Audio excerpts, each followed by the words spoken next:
The U.S. broke yet another record for new coronavirus infections just yesterday as cases continue to rise nationwide.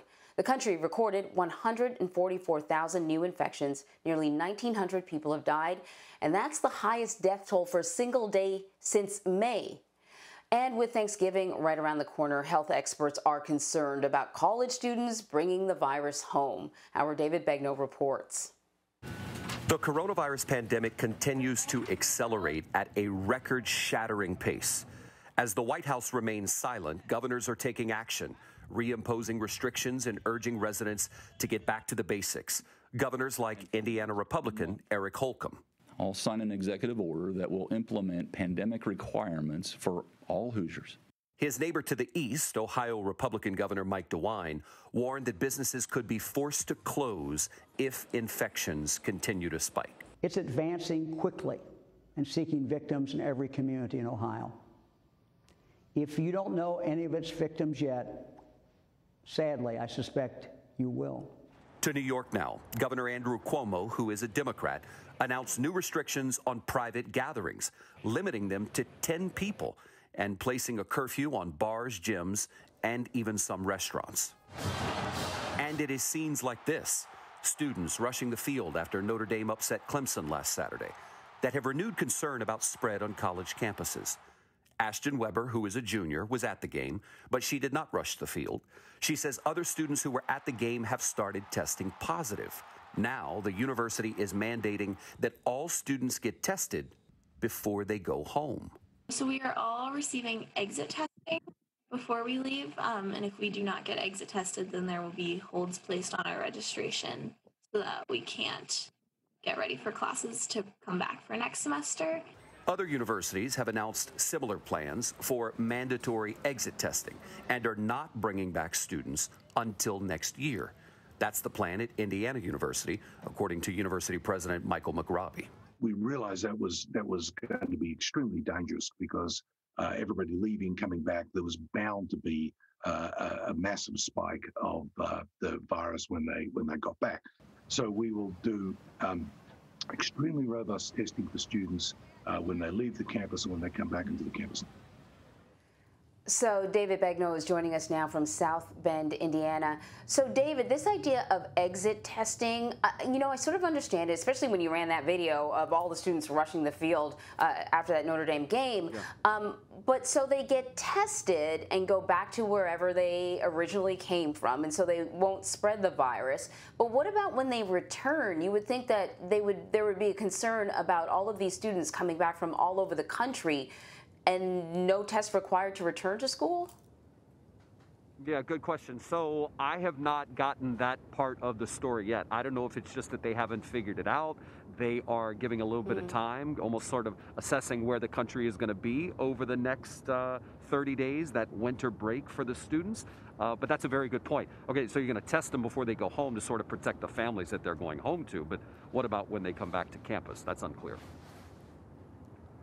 So how has Indiana fared? You're in Indiana. How has that state fared with COVID this fall? And what actions are we seeing? Is the governor doing anything to sort of limit the spread?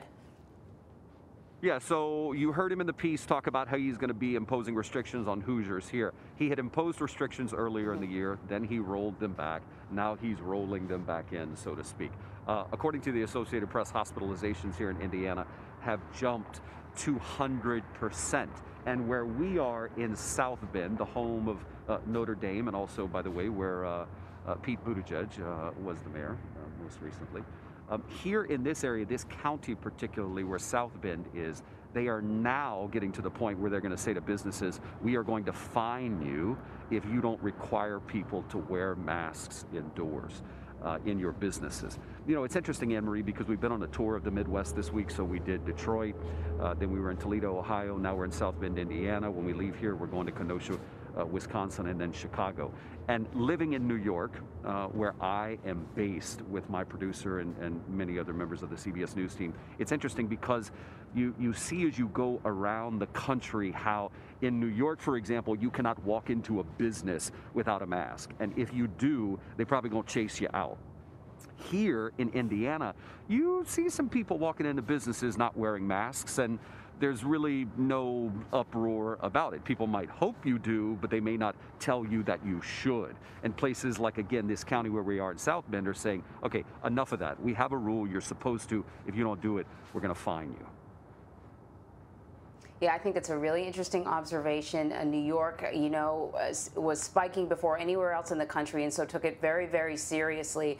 As you know, I'm in Pennsylvania, and, you know, in some of the stores right here, too, it's hit and miss. You know, a lot of people wearing those masks like their chin straps instead of covering their nose and their mouth. When I look at the background there, the sort of the oranges and yellows, I can't help but to think of fall. And when I think of fall, I think of Thanksgiving, just, you know, not too far, right around the corner, really. How are health authorities recommending that we celebrate this holiday that, you know, we're used to gathering with many, many members of our family?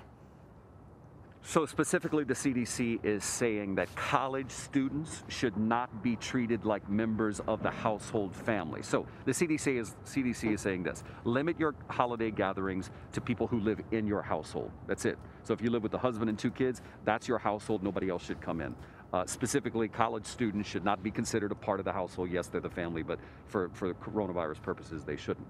If they come home, ideally, they should stay outside. Okay, well, how realistic is that? We're in the winter time, right? So if they're going to come inside, the CDC is saying socially distance, 6 feet apart, masks on, windows open as best you can.